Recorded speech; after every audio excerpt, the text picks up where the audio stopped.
Greetings, true believers, and welcome to episode 68 of the Pull List Podcast, a bi-weekly show about comics, pop culture, and faith. My name is Chris Poirier, and with me, as always, is the one, the only, as seen on DC's Swamp Thing, Hector. Still, bro? Still? I mean, you have an IMDb, so I feel like it's still legitimate. It got erased. Well, I'm not erased from IMDb. That credit got erased from IMDb. Aww. As not seen on DC Swamp Thing. No, as still seen. Just still as seen, not, but not acknowledged. Not appropriately credited, which goes for most of my life. But I am on there for Faith and Fandom. Yes. So if you click on me on IMDb, it's like author of the Faith and Fandom book series. I'm like, cool. Why on IMDb? Okay, whatever. Fine. But you know what's even suckier, and this is total rabbit trail. Leave this in though, Matt. We love you. Yeah, thanks, Matt. I actually don't even know if Matt edits stuff out, but I just trust Matt with everything he does. As one should. Thank you, new producer Matt. New producer Matt, who also produces all the other things. He's the omniproducer, which sounds like a really great grocery chain, but I digress. Yeah, fair enough. I am like an associate producer for the film Blue Like Jazz, and my name is legit credited in the credits. Oh. But I've submitted that to IMDb like 49 times. And I'm like, I can literally give you the timestamp. I'm on the screen, but they're like, nah, fam, we don't care. I'm like, but whatever. All right. Well, so we'll get the change.org petition rolling, and all of you can help Hector get his associate producer cred. Yes. But we've got so many comics and other random things to talk about this week. So I guess that means, strap yourselves in and prepare yourselves, for we've got Comic Sign. Better put the word out. Get ready for the nerd out. Better put specs on. Better break necks on. Handsome checks for my expansion sets. How do I even top an open like that? I mean, I don't know. But we've got a wonderful show for you today. We're going to hit the latest news that you need to know, our must-pull recommendations from the past few weeks, our favorite number ones, which I'm kind of surprised by mine this week. I'm just going to say that now. And so much more. So this is the Pull List Podcast.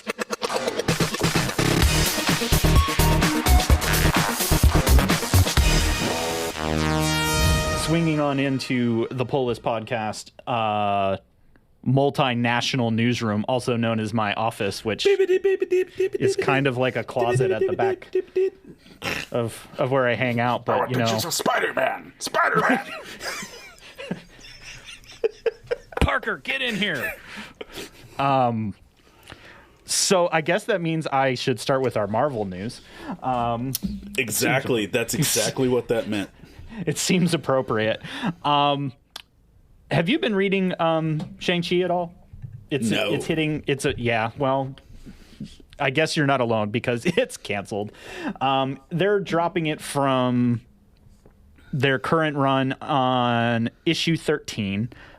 Seems like a poor decision to end something on 13. I don't know. Like superstitions and such. I don't know. But yeah, number 13 is going to end that run. But this is also Marvel we're talking about. So a few months later, Shang-Chi and the 10 Rings will be issue number 1. Yay? Yep. You're welcome. I just sometimes comics just make my head hurt. This is a great example of, well, that wasn't working. Let's just keep doing it the same thing, but call it something different and slap a number 1 on it. Probably 49 variant covers will come out that month as well. So comics doing that is like the old awkward man that tells a joke and it doesn't get a laugh. So he waits till somebody new walks in the room and then tells the same joke, hoping. Does the vaudeville hands and everything and goes, yes. Nope. Well, I mean, I don't know. It's another chance for us to read a number 1 and be convinced otherwise. So that's a thing, I suppose. But to be fair, I will balance out kind of our snarky balance of news. I will give the snarky DC news first, and then okay, that's kind of cool DC news next. Sorry, Marvel, no kind of cool news for you this week. Do better. So DC Comics is bringing back the round robin contest / not an event but thing, and I honestly didn't remember the first one, which apparently happened last year. Yeah, and I saw the round robin label on books, right? But I had no idea what was happening. I thought it was literally a Robin story. Right, you're like, what on earth is going on here? What did Damian do now, that rapscallion? Still the worst, Damian. Still the worst. So, yeah, the round robin tournament is that they literally a bunch of creative teams pitch some like really wild stories or ideas. Some are Elseworld, some are, kind of like adjacent. And it's basically, here's a bunch of pitches. Then there's going to be a round robin style tournament of voting to determine which one of these things actually gets made. Which when you stop for a second, I stop and go, I really wish DC had hit this much harder in 2021 because I might have paid attention. But it looks like their marketing's a little more solid this year. And at least we have a collection of what they're actually pitching and some graphics so that they can pretend to be like social media wizards and stuff. But just flipping through some of this stuff, it's like, dang. So like Hawkman and Hawkwoman, the Changeling. Hawkman and Hawkwoman have never had children together. They know that for a fact. Then who is... Oh, look. His name's like Hector Hole, the hot-headed, razor-winged teen who claims to be their son. Can they trust their own memories or each other? I think I could read all of these like in an announcer voice and it'd be interesting. But... Well, if we're doing voices, strap in, because Larry Boy's doing the rest of this podcast. Oh, no. And our Moon Knight review is a pickle. And we're getting sued. Got it. From Big Idea or from Marvel? I don't know. But there is a The Question story in there. And Constantine and the Demon. Actually, I'm kind of interested. Like, the question one is a Renee Montoya story, so I know who you're voting for. Ooh, but ooh. Constantine and the Demon, subtitle Vacation from Hell. I'm in. Yes, Suicide Squad. I would read that. Suicide Squad. Dark, Firestorm, Fourth World Problems. That's a deep cut. I dig it. Darkseid is kids. There's a Black Canary story. There's a Green Lantern story. It's just, I'm looking at all this. Oh yeah, and Captain Carrot and his best friend Darkseid is like one of the last ones, and I want that to exist on so many levels that I don't even know what to do. Yeah, so that's a thing. We will try to keep an eye on it this year because it looks like they really went really all in on this one, and I'm just looking at all of them going, can we have them all, please? So, yep. No, we need room for 43 Batman books every week. Get it together, Chris. You're not... Yeah. Okay, Marvel's pitch room is, what if the X-Men did... ... And the DC pitch room is, so what if Batman... I'm going to stop you there, fam. What if the Bat family... Continue. Yeah. We are approaching the point that there may be an episode in our near future where we have a real serious talk. I think a while ago we talked about the state of comics, but I continue this slide and I'm spending less and less money, and it's because I just can't. And I don't know what's going on. But even like talking to a bunch of my shop friends, they're like, no, we're with you. There's stuff that we're like, I'm not even going to, I know. And that's not a good thing. I don't know how creativity managed to murder itself during COVID, but it kind of looks like it did. But good news. Good news. DC is bringing us more Crisis, which we talked about. Wait, that's good news? No, that was kind of a joke. Okay.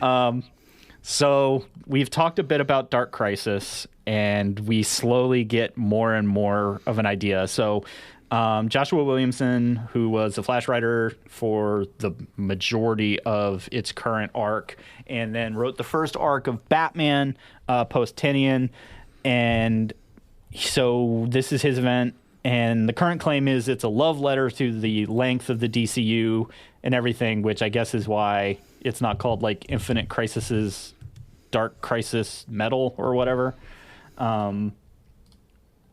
It's going to supposedly follow the events of the death of Justice League. Spoiler, not spoiler. If you're not paying attention to DC right now, some stuff's happening over in the Justice League books, but not enough to get me to read it. So there you go. Enough said. So I don't know what a love letter to DCU looks like in a world where they've managed to kind of turn off a lot of long-term readers, but that's supposedly what they're going all in on. So Justice League 75 apparently is kind of the major setup to the Dark Crisis. And we'll see. I guess I have to read it now. Though I have to tell you that my interest level is very low based on this pitch. Well, and that's going to be hard too. It's going to be hard to even read it outside of just buying it digitally, because all the speculators are buying it because it's everybody's killing the Justice League story. Yep. Which is always a good time.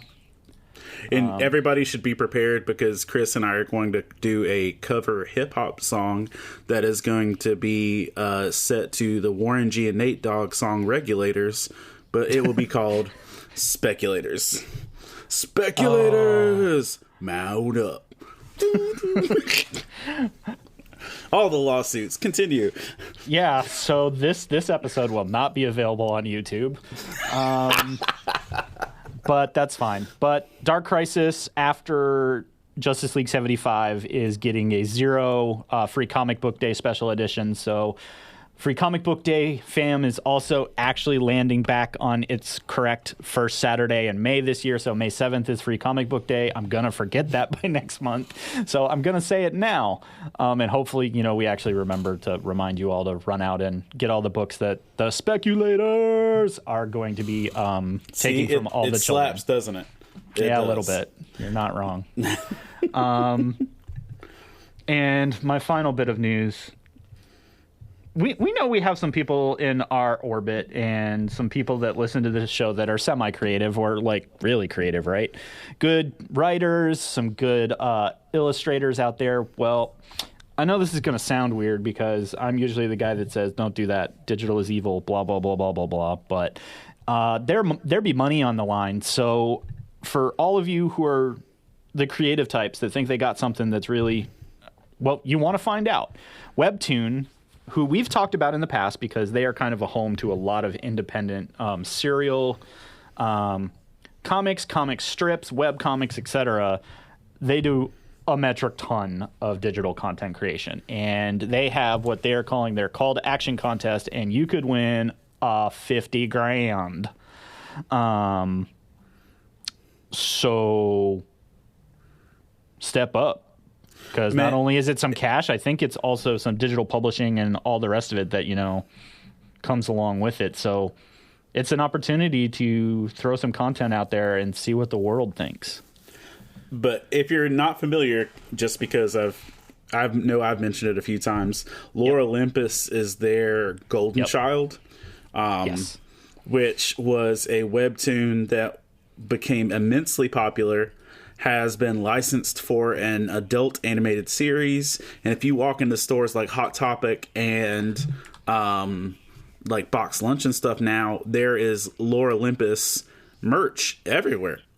Like I sent a friend of mine, there are Lore Olympus earbud containers and air fresheners and stuff, and y'all, this is somebody that they were at Heroes Con with me in my tenure of doing Faith and Fandom, and now are like bestsellers, and you can buy 2 hardback volumes the size of the 4th Harry Potter book of this webtoon. So that is oddly specific, but I pick up what you're putting down. So I'm just saying, like, this for folks that are, because I know a lot of people in our specific comic book circle of creators that look on this as almost shunning it, like shunning webtoons. But I'm telling you, y'all, it can be not only a digital platform, it can be a good launching point to a serious print platform. And that's why I felt this is a good place to bring it up. That, you know, we can be silly and everything, but this really is a good opportunity, because the truth is, in this industry, you got to do your time, you got to get your stuff out there, and you just got to keep drawing, you got to keep writing, and that means getting your stuff read matters most. And whatever format you can do that through, you should do that through. And we have some friends that these are kind of the pathways that have opened doors, and we know some folks that have been grinding for some time and then get that chance. So if you're about that grind, then continue it. And honestly, Webtoon goes to a lot of big shows in comic space and sets up huge things to either their content or to find more content. They're constantly hiring across the spectrum. So I found out about it's a great opportunity. I found out about them because they were literally a booth away from me at Heroes Con handing out giant free bags. Yeah, they give out tons of stuff, and then you just see their branding for the rest of the con. They not stupid. So it's a great opportunity. But that's all I really had for news. I don't know if you had anything that snuck in the news. We've got some stuff we're going to talk about in the polls that kind of fell in the news category, so we'll save that for later in the podcast. But was there anything I missed? I mean, I know I did, but... Just to throw this out there, that for those that are watching, the Batman has officially surpassed every other DCEU movie in domestic box office. Oh, dang. Not worldwide, you know, all the bajillions. Right. But still, it ain't nothing. So, that's what you need to know, or at least what we think you need to know, and is our bi-weekly look at the industry and delivering you all of that hot, fresh, inside knowledge. As always, you can join in on the conversation with Hector and I and all of your nerdy friends over on the Love Thy Nerd Discord or on our Facebook community, and you can begin that wonderfully geeky adventure together with us. Tell us what you liked, what you hated, or possibly even what we missed. And as noted, we probably did. There's lots of stuff out there, and I gotta wind it down so we can talk about the books of comics and things like that each week. So we hang out there, or I hang out on Discord. You know, a couple of us are having a conversation without Hector because reasons. I get all these notifications and I don't know how to find them. Well, it's okay. We'll teach you. Maybe we'll have producer Matt teach you how to Discord too. He's good at that stuff. He is. He offered the first time I said something about it, and I'm like, no, I'm okay not knowing. I'm okay. I'll be over here on Facebook. I don't know. What's an NFT?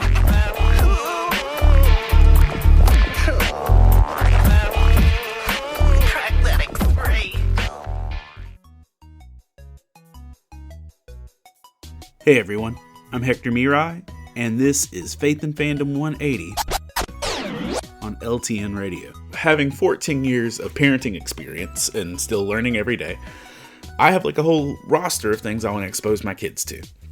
Music, movies, video games, anime, comics, blah, blah, blah, blah, blah. Road trips, all of it. There's stuff I just want to share with them.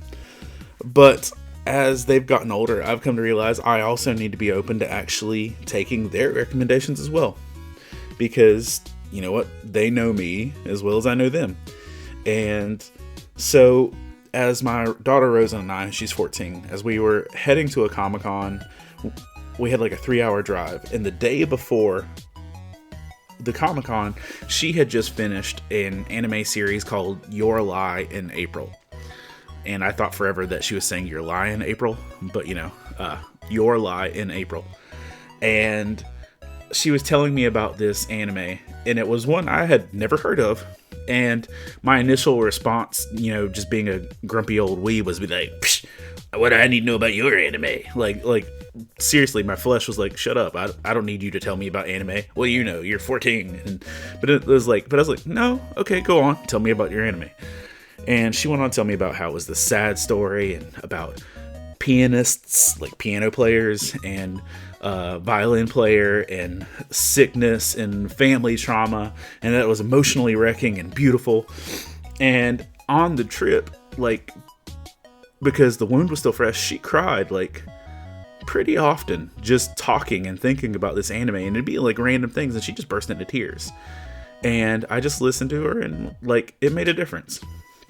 So today, after we finish dinner, I'm coming back into the area where I record and stuff, and to prep some work. And she's rewatching the series, and she's on episode 3, and I just sit down and do some desk work, automatically get sucked in, and I spend the next 13 episodes not getting any work done, just watching it with her and talking about how good the writing is and how beautiful the expressions are and all these things. And my daughter and I had a really good connecting moment, because not only did I enjoy it while we were watching it, but I also was there for her when it was hurting. And, you know, Romans 12:15 tells us that we should rejoice with those who rejoice and weep with those who weep. And when we can prove to people that we're going to stand beside them in the hard times and in the good times, our relationships are stronger and they hear us. Remember to catch Faith and Fandom 180 every Wednesday morning on the Back Row Morning Show, only on LTN Radio. And if you'd like to learn more about Faith and Fandom, head over to faithandfandom.org, where you can learn about our Comic-Con ministry, podcast, memes, apparel, and book series. You can even read new chapters before they make it to the next book. I'm Hector Mirai, and thank you for spending the last 180 seconds with me. You are listening to the Pull List Podcast. We should talk about the books. We should.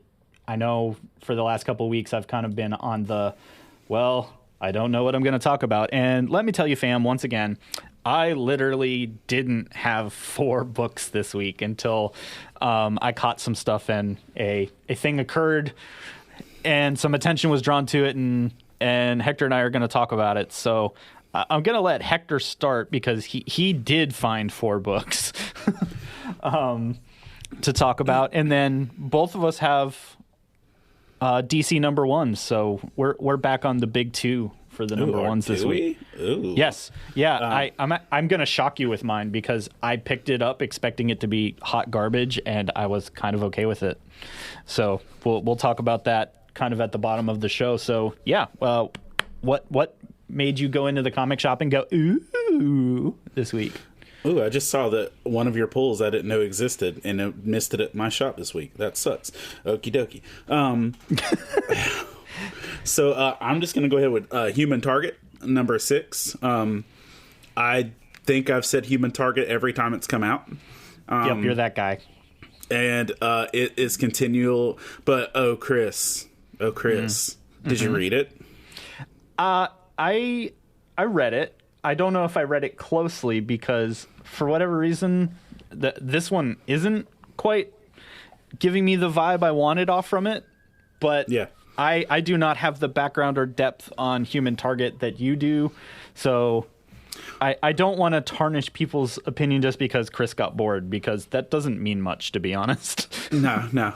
Well, I just was making sure because of the death of a major character in it. Yes. No, and we've got a few things in our polls this week that, if you kind of care, might wander into spoiler territory. At least my number 1 is going to be, and what you're about to say is, so, you know, catch up on your comics and then finish the episode. So should I talk about that, or no? I think we should, because I think it's important to why some people may read it, because some people don't necessarily care. You know, that whole thing of that they've done the studies, and that sometimes spoilers actually encourage people to pick up new content, because they go, oh wow, I didn't expect that to happen. I do want to know what happened. So I think, as a review-ish type podcast, that it should be fair for us to be like, hey fam, we talk about the books that came out in the last 2 weeks, and this episode and the episodes come out a week later. So technically, you had 3-ish new comic book days to catch up. So that feels more fair than other websites are like, you got 12 hours, fam, get it done. Yeah, you got 12 hours. All right, so the whole concept of Human Target is that he has been poisoned. He took some poison that was intended for Lex Luthor, and he's trying to figure out who did it. He suspects there's a whole murder mystery, love triangle situation going on with it.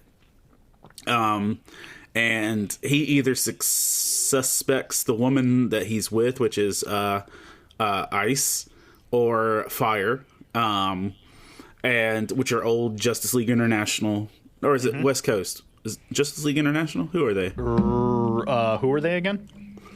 Fire, Ice, like the Ice Lady, and then the lady that wears green that's named Fire. It was the one that had Blue Beetle and Booster Gold, Martian Manhunter. Either way, it was an old Justice League team that's not the canon Justice League or the big Justice League. He's investigating this murder, and each issue takes you to a specific League member. So one issue focused on Ted Kord, one issue focused on Martian Manhunter, which was a complete mind trip. And then this issue focused on I think honestly, even though Green Lantern's on the cover, like Guy Gardner, we already had a Green Lantern focused issue. Yes, we did. So I honestly feel like this one was more an Ice focused issue. They just gave us Green Lantern as the cover boy. Because it's the fact that even though he doesn't trust this woman, even though he knows she's manipulating him, he would rather spend the last days that he has being lied to in her presence than solving his murder out without it, which is its own like tangled thing. But Guy Gardner, who is the jealous ex-boyfriend, shows up, and he intentionally provokes her to the point that she gets him angry enough that she freezes Guy Gardner solid. And if you've ever been a fan of Batman and Guy Gardner, there's this whole thing about how he got knocked out and it only took one punch. With Batman, like knocking out Guy Gardner with one punch. So they allude to that, but you see a mild-mannered human detective with no powers literally punch Green Lantern Guy Gardner in the face and shatter his whole skull. And then they make out while his body is unfreezing into chunks on the ground. Oh. Oh, my. So, like, they straight up killed Green Lantern. And to be fair, there's a lot of angst about Guy Gardner throughout history. So, like anybody that's read a comic book's like, he had it coming. More copyright issues. But yeah, so it's for people that love or hate Guy Gardner, and you want to see him get his head put in chunky pieces. Razzle tazzle. You should read this. But also, it's just great. But they are taking off 4 to 6 months now. Oh, right. I was trying to remember a book that was about to go on break, but yeah, this one's it's an advertised 3, I think. Okay. But I'll believe that when I see it. Yeah. We're going to get a hardcover first 6 issue of this book because reasons, so that we can get the last half of it. And they did that during Metal too, and I get it. Money's a thing, but dang. Yeah. So that was one for me. Another one is the Ninja Turtles Annual 2022, which I don't, always subscribe to Ninja Turtle books, but this one really was a beautiful throwback to all that is good in the Ninja Turtle storytelling world. It's a single, I think it can stand alone, but it's just simply the 4 of them together, not in sync, what that looks like, and then what it actually looks like when they come together in sync. Storytelling is great. There was moments that actually gave me warm fuzzy feels, like kid level excitement. But yeah, because and it literally kind of poked fun at how hard it is to tell a Turtle story now because they're so drowned in their own mythos. Like, if you read the comics, there's a lot to take in. It's like trying to read Spawn with it, like jumping in at issue 305. Oops. And they're, but they basically say, look what it is when it's just the four of us without everything else. And it's kind of nice.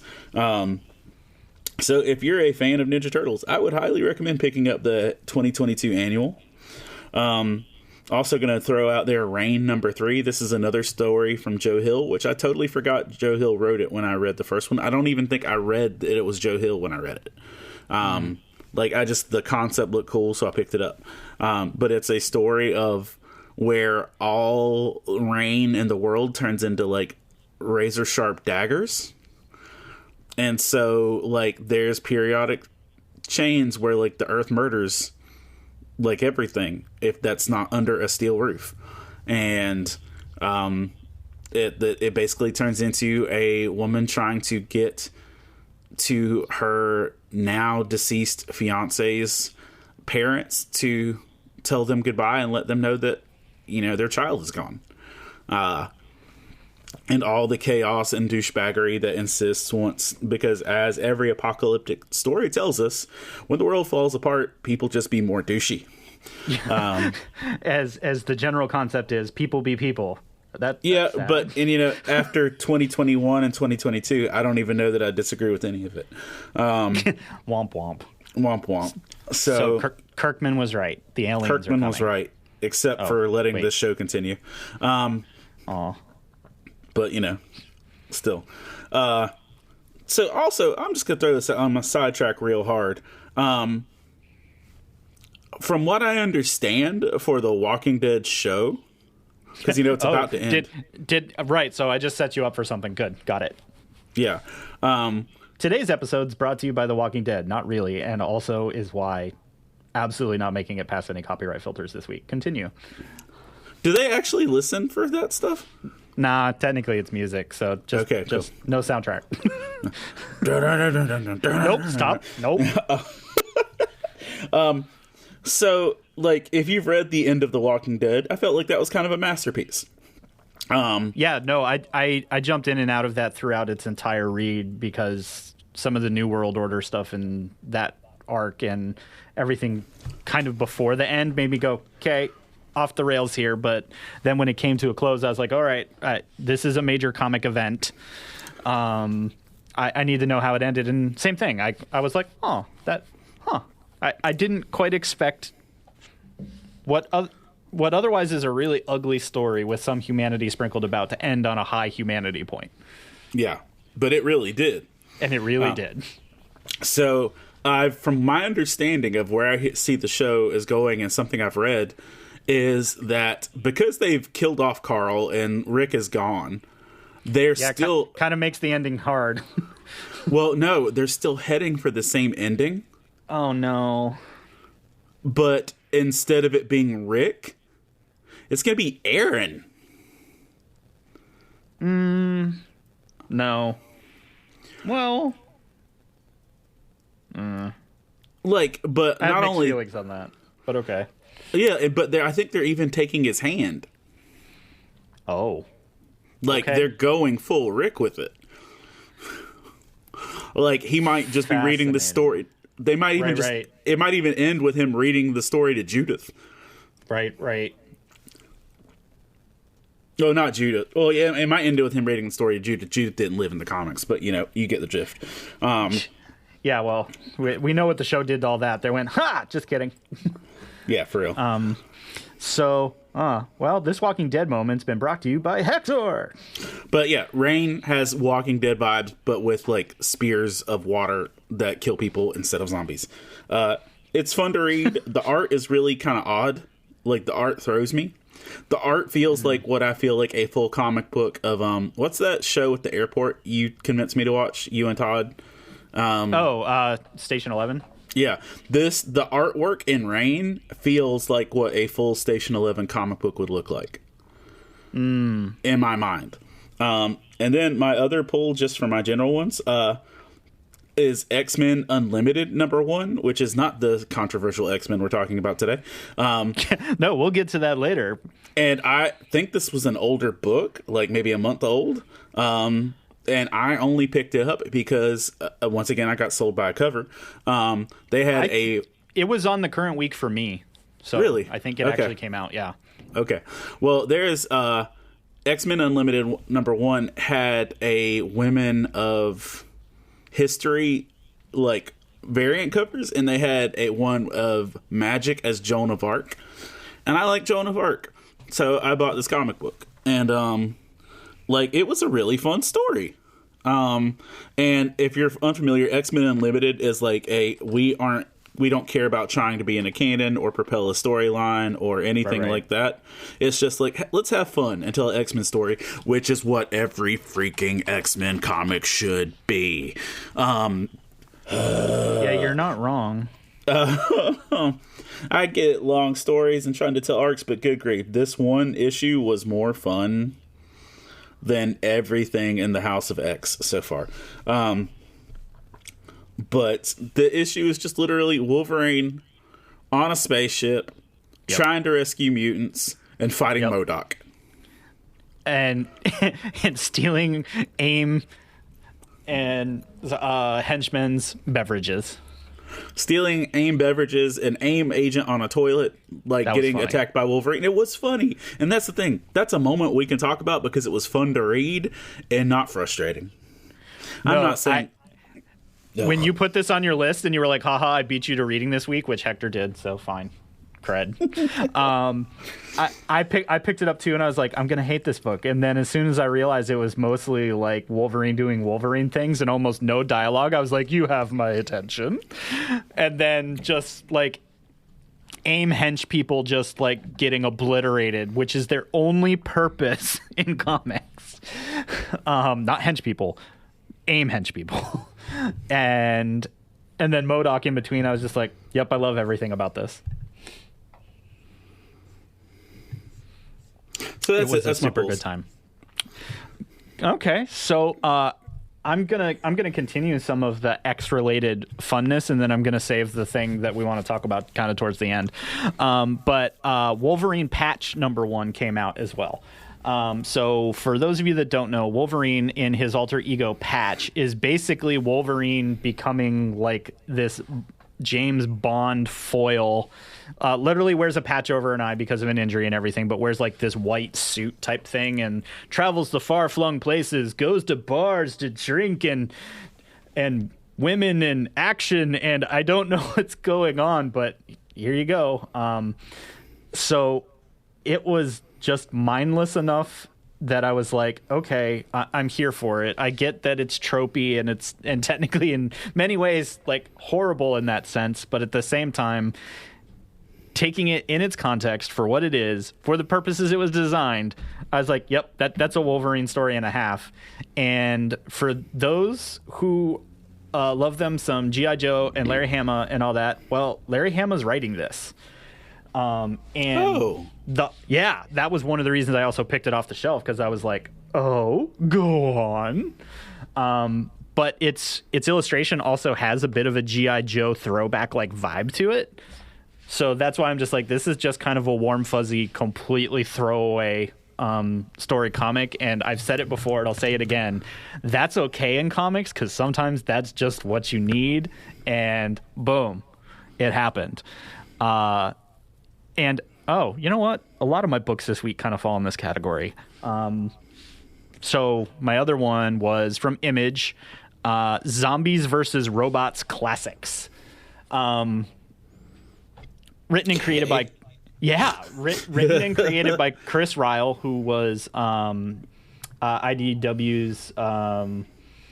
EIC for a hot minute before that ship like started to catch on fire and everyone was like, cool, what next?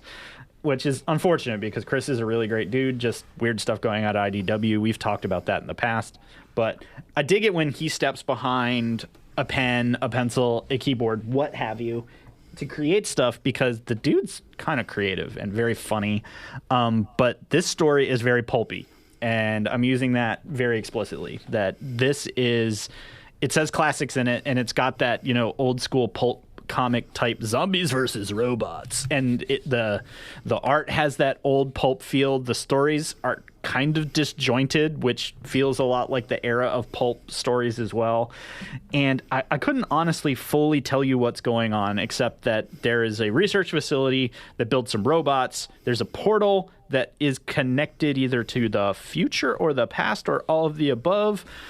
There are things that have traveled back and forth, but you kind of get the vibe by the end of the first story that the main point is that we're creating robots to fight zombies in the future? ?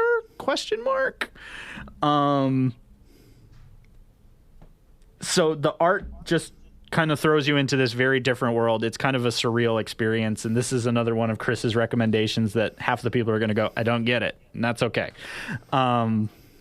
But I like it when comics do this kind of throwback to an era of once before. And even if it doesn't go anywhere, it's fun. I dig what Chris is doing. It's pretty. And either it's going to have I didn't see that coming, or I'm just totally not going to understand it at the end. But that's okay, because the journey's still interesting and different. And right now, when I walk into a comic shop and I can't find anything to read, interesting and different is going to win every single time. They're going to get my monies. The next book is another one of Chris's features on I told you to read this and now I'm taking it back.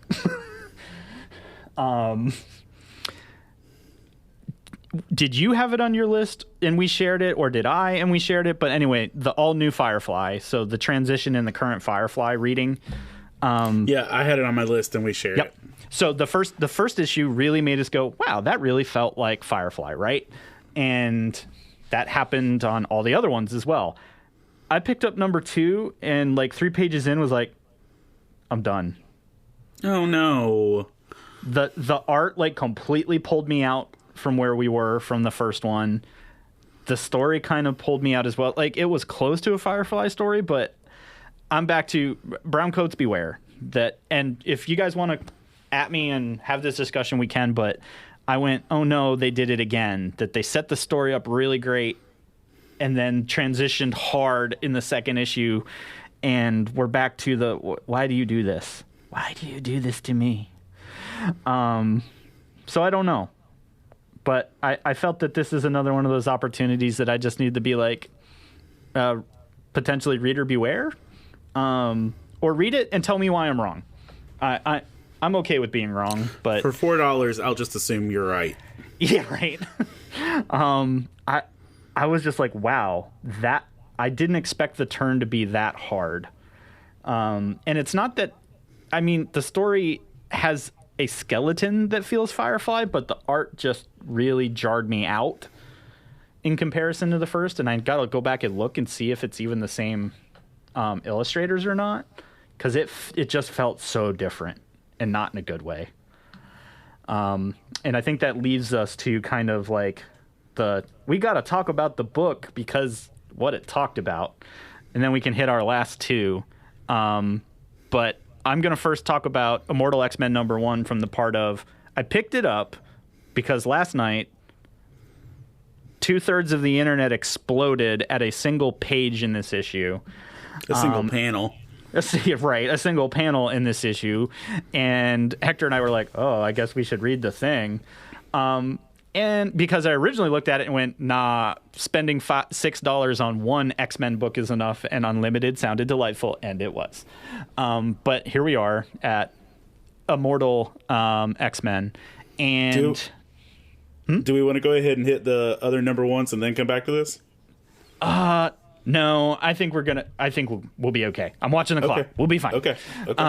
Because I don't have a ton to say on my number 1 except getting around to it. So, Immortal X-Men, we're still in the craziness that is the Quiet Council, the resurrecting of X-Men, the whole island thing, like the whole Hickman setup to getting us here is still going on, which has been super distracting to me and why I haven't been reading a lot of X-Men, because X-Men books are like Bat books right now, that it seems to be driving the train, though I, for the life of me, can't figure out why.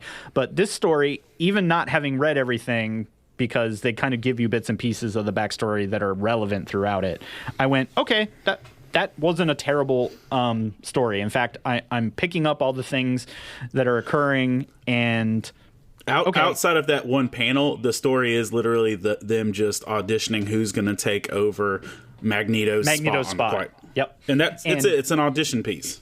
Yeah, and there's cool stuff with we're reminded that the good and the bad of the X-Men make up the Quiet Council and the ruling council of the mutant existence at this point. And Magneto's basically like, yo, I've had enough. I'm good. I know I was right, but I'm going to go back on my vacation and just not deal with y'all. And then everyone's like, oh no, but who's got to take his place? And the rest of the book plays out. And so if you're tracking what Hickman's laying down here and also just what's going on, it's important to the overall story, but smack dab in the middle of it, while trying to convince Hope, or Messiah, if you accept Exodus's nickname for her, into taking the empty spot. And during the middle of this conversation, he's like, I kind of need to tell you something. And he tells this little story about this mutant, this Nazarene mutant from back in the day that, resurrected people from the dead. And he just watched Hope / Messiah do more than that in like the last 5 minutes. And ... Did Exodus just call Jesus a mutant? Enter the entire internet. Yes, the internet. Which, to be fair, because I don't live in like comic book news in my feeds, I heard it first from Relevant. So good for them. For our folks who may not know, Relevant is a faith-based, Christian-based magazine that pays attention to pop culture type thing, and they jumped on the thing. And then all of my comic book feeds were like, yo, Jesus was a mutant. And I just got vibes all the way back to our very first episode in Batman 53 of, okay, you just lifted a single panel out of the middle of a book that said that Bruce Wayne's an atheist. Except that's not what it was about. So, all right, fam, here we go. The short version of is what on earth is Exodus doing here? Do you have some setup thoughts on that? I have some of my hot takes, but I'm kind of curious.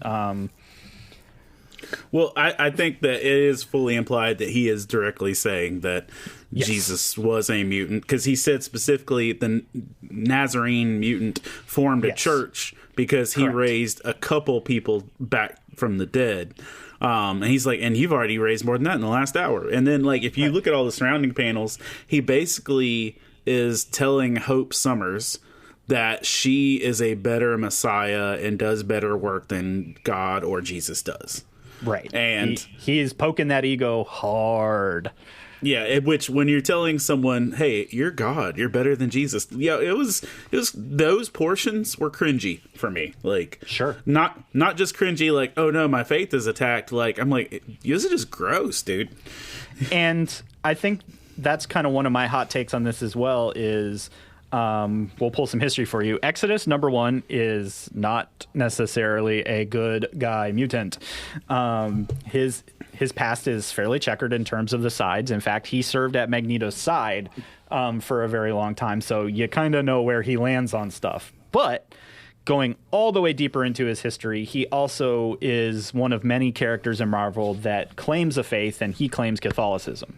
So I was just also weirded out for canonically and historically, Exodus claims to be a follower of Christ, and now he's saying that Jesus is a mutant. So then you get into that weird conversation of, was he a Catholic because he believed Jesus was a mutant, or are we just retconning stuff super hard now? But I also believe that this is Exodus using this ego push against Hope as a manipulative form more so than making a statement. So that's kind of like Chris's hot take on Exodus is that I'm not sure he's serious, but he certainly knows that it benefits trying to move his narrative to convince somebody to his side.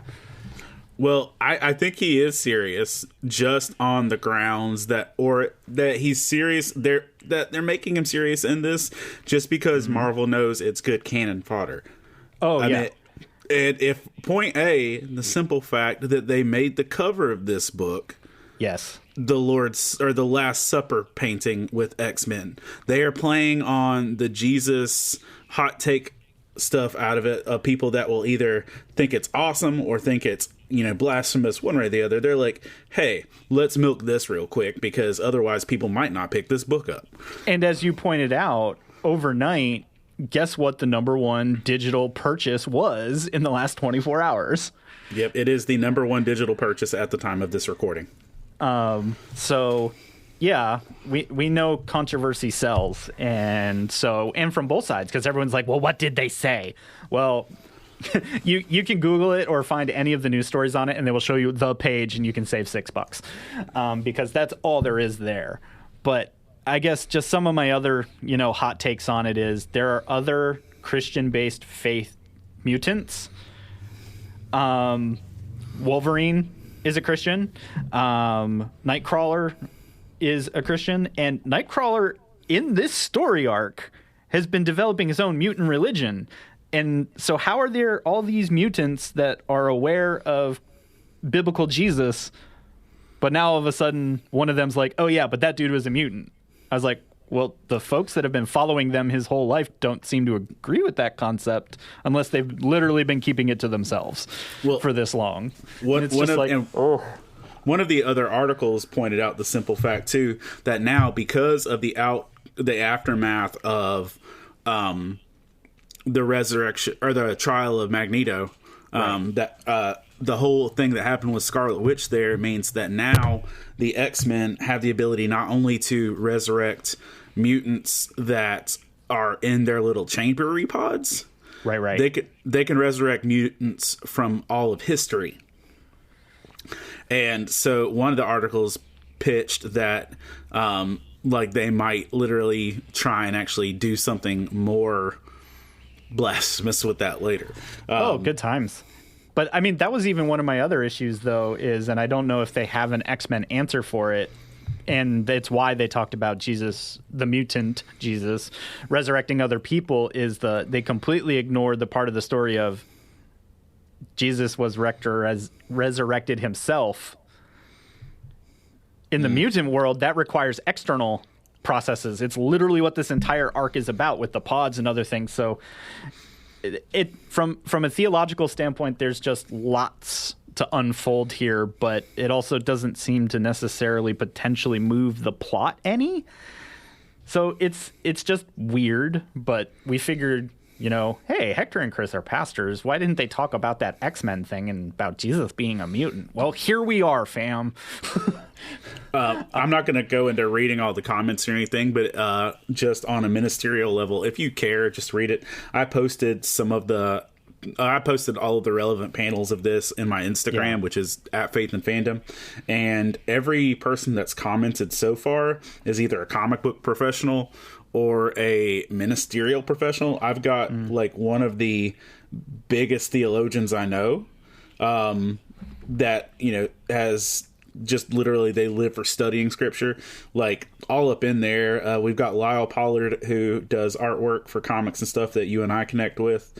But the reality is there's a lot of stuff that this isn't something that we can even just laugh off and say, oh, that's ridiculous storytelling, whatever that Second Coming book was. They're like, oh, this is just y'all are being stupid. This is y'all should know better because you're actually jacking up your own mythos with what you're doing. But I don't know that anybody's cared for a while. Yeah, and I think kind of the only other thing that I want to say is the Last Supper thing was interesting. So I went back and stared at that cover to make sure I wasn't missing something.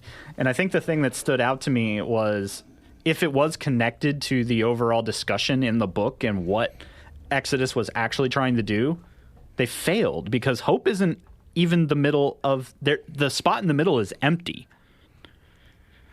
And I found that interesting. The thing that is there is Magneto's helmet, which could be we could talk all day long about that. I think it's more intentional that that spot is empty.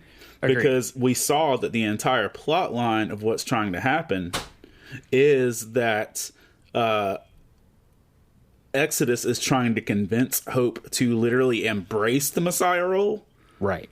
Oh, and okay. that she hasn't, which is why that spot's empty. So there's I think it kind of just ends at the end of the day that it feels kind of like a throwaway.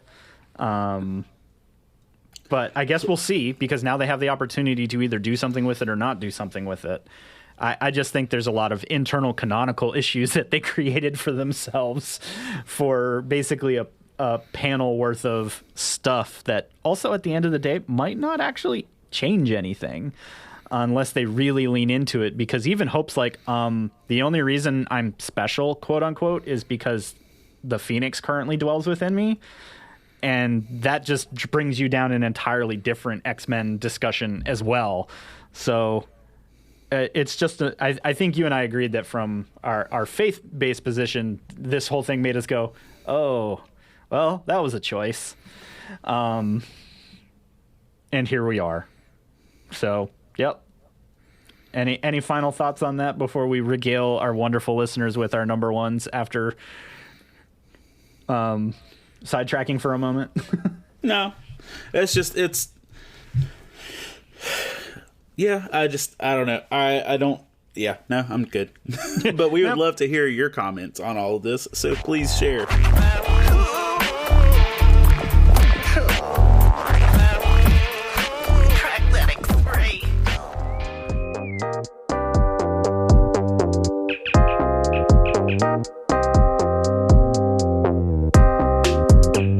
This week in Nerd History, the man comes around. Nerd History. WrestleMania 38 happened this past weekend, featuring 2 nights of matches, essentially 2 full pay-per-views, or premium subscription events, or whatever they call them now on Peacock.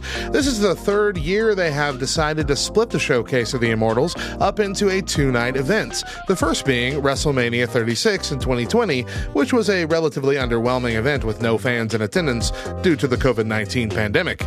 This has proven to be a good move, given that the last one-night WrestleMania, the 35th edition occurring on April 7th, 2019, ran a staggering 7 hours and 19 minutes, including the pre-show, making this WWE's longest uninterrupted pay-per-view event ever. Personally, watching this show was fun, but by hour 5, I was fatigued. As were most of the fans watching, and even the ones in attendance at the event were running low on steam, a fact that was audibly and visibly apparent as the night slogged on. That being said, this show featured a couple memorable moments. Monumental ones, in fact. The first being Kofi Mania. Kofi Kingston breaking through and winning the WWE Championship from Daniel Bryan. This is one of the best feel-good moments in WrestleMania history. However, this was not even the main event. The entire show concluded with the first time a women's match was the main event of WrestleMania, where the man, Becky Lynch, won both women's championships, defeating Ronda Rousey and Charlotte Flair in a triple threat match. You can bet that the crowd was reinvigorated by this final match, which made history in spectacular fashion and solidified the legitimacy of the women's division finally being taken seriously in wrestling. However, given that East Coasters found themselves going to bed after 1 a.m. to see this match, I'm sure we're all grateful that we now have 2 nights to take the whole show in. I'm Radio Matt. See you next time for more Nerd History.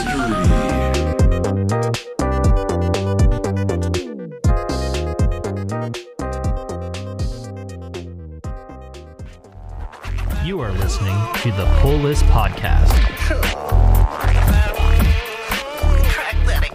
To the number ones. Another one. And another one. So, I guess I'll kick this party off this time. I picked up a quasi-DC event book expecting it to be hot garbage, and I hit the end of it and went, I might read this. And so my number one is Shadow War Alpha #1, which just in the naming alone makes you go, ew, why? Is this where they killed Ra's al Ghul? So spoiler, not spoiler. Ra's al Ghul and Talia are actually going to surrender to an international court for all of the bad stuffs. All of it. And while Ra's is like explaining why, that basically the demon's head got old and he just don't want to play no more. So he's like, this feels like the best way out. And he's giving his speech, and Deathstroke shows up and puts a bullet through his brain by Ra's al Ghul. And of course everybody's freaking out. Like Damian also came back after some time with his mom and all that, and Batman and him haven't had a lot of talk lately, but they're like, got to see this through. And Batman stops Damian from trying to take that bullet for his grandfather. And there is a whole thing about that, about between Bruce and Damian's relationship with his mom and with his grandfather and Batman in general, that was surprisingly touching. Is a conversation that I think in comics a lot of folks have been waiting for, because that's a complicated relationship right there. But Damian was like, I was trying to save people, and Bruce was like, yeah, and I saved my son. So like legitimate touchy-feelies in the middle of this insanity. Okay.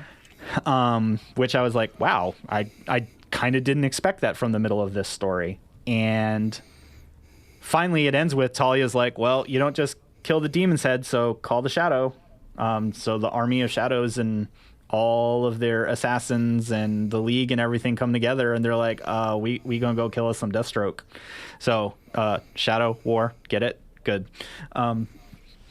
So I have a feeling this book could potentially go downhill quickly now that we're in that territory, but the setup was really strong. And kind of the more spoilery part is the end of the book is a bunch of people coming in to find Deathstroke sparring, and they're like, wait, didn't you just kill a homeboy? And he's like, what? And they show him the clip. And the other thing is, if you caught it flipping through, that the Deathstroke outfit he was wearing is a very old one. And he just looks at the dude and he's like, I couldn't even tell you the last time I wore that outfit. What's wrong with you? He's like, that's not me. So there is going to be a who pretended to be Deathstroke to literally bring the entire League of Assassins and shadows on Deathstroke. So I'm kind of hoping it's got some of that detective-y stuff in it. And so I'm sitting here now going, I hate the name of it, but the art was good. The setup was kind of cool. Had the touchy-feely parts of the Bat family stories, and I kind of want to know who impersonated. My money's on a multiversal Deathstroke. So, well, actually, Chris's spoiler alert. Hot take on this one is I think it's actually Ra's al Ghul. Faking his own death, that's his way out, that he doesn't have to deal with it, but he still lives. But that's just me. Okay. So I either called it or I'm stupid. We'll find out in a few months. So hit me with what you got. And this is just kind of a par for the course, but Sean Murphy's Batman White Knight world. They've done a new storyline called Batman Beyond the White Knight, and it's basically picking up where the first two volumes in the Harley Quinn book left off. That Bruce Wayne's in prison, Jason Todd is running the prison, air quotes, and stuff. Did you read this? No, you didn't. You just told me you did. No. So if other people are like, "How dare you?" My shop didn't receive it at all. Like DC was like, "Haha, just kidding. It's coming next week." So if you're one of those other people, you're just like me, going, "Man." Yeah. So go on. Tell me why I need to read it. My store only had a certain cover. So they didn't get all theirs either. So that happened then, because they did receive the one alternate cover that he had ordered for the one person who requested it. So that means, that must mean that the main covers did not go out. Right. Okay. Side note. Interesting.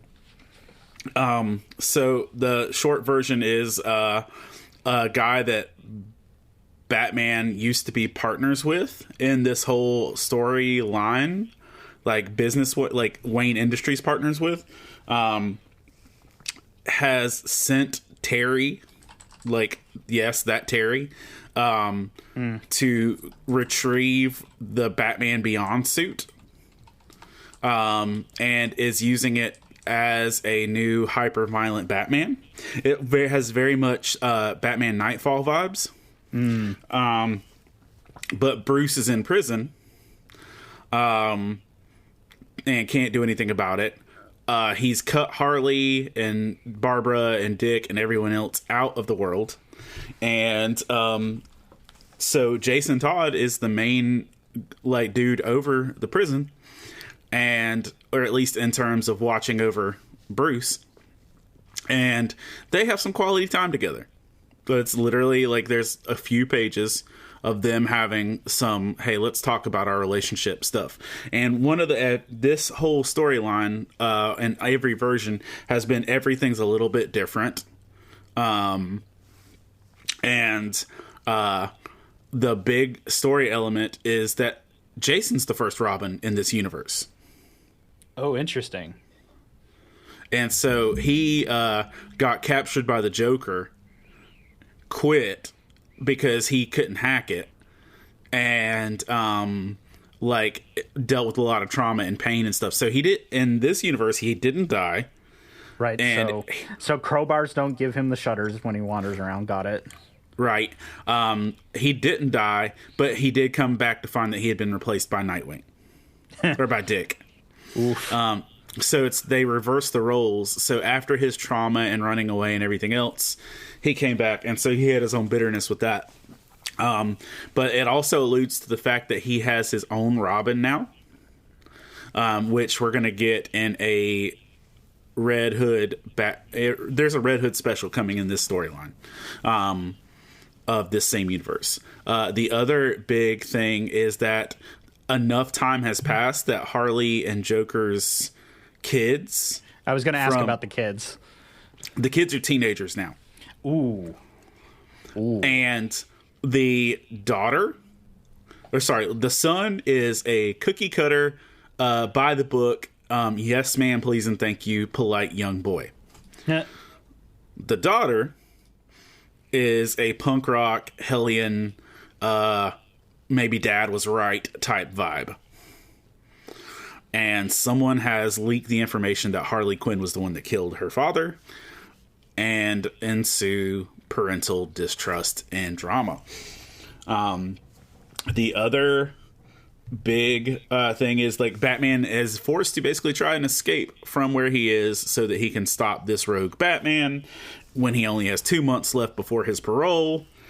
And there are hints that somehow, some way, not gonna go into Snoop Dogg,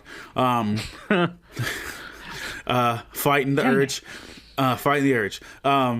But that somehow the Joker is back, even though Harley Quinn put a large projectile through his cranium.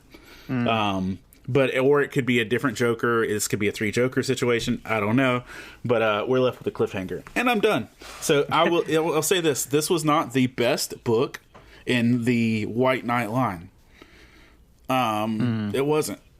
It wasn't the worst per se, but I didn't like what I loved about the first White Knight, maybe even in the second and some of the third with the Harley thing. Like when the first White Knight came, it was like freaking revitalizing. It was breathtaking. It was imaginative and creative. And now I feel like we're kind of sucking the marrow out of the bone here. It could still be a great story, but it does not give off you're dealing with something new and like life changing. So that's where I'm at. Fair. I mean, I look forward to it. The Murphyverse is still interesting to me. I kind of agree that I feel like it's been a diminishing return type thing the deeper we go, but I still have faith that he might be able to spark that interest again, or he does so in very little ways throughout the entire journey. So I'm gonna pick it up every time because he's earned my money at this point. So Yeah, fair. He has. And I will buy this whole run just because he made White Knight, period. Yeah, there it is. So yeah, that is ultimately going to do it for us here at the Pull List Podcast. Episode 68 is in the books and now in your ears, but we couldn't possibly do this alone. As many of you know, we take this epic journey of podcasts and fandom with a lot of other amazing podcasts that are part of the Love Thy Nerd podcast network. So be sure to visit lovethynerd.com where you can check out some information, previous episodes, maybe find yourself a little something new to listen to and add to your routine. So, as always, Hector and I want to thank you for choosing us as your primary comic book knowledge factory on a near weekly basis. So don't leave us hanging. Rate and review the show on your podcasting app of choice. We're on the iTunes, Spotify, Stitcher Radio, and so many more. The internet exists. It loves us. Maybe not after this episode, but Don't make me sing Snoop Dogg. No, please don't. Or do, and we're not on YouTube already this week, probably. So, good times. Thanks for listening, and remember, kids, read more comics.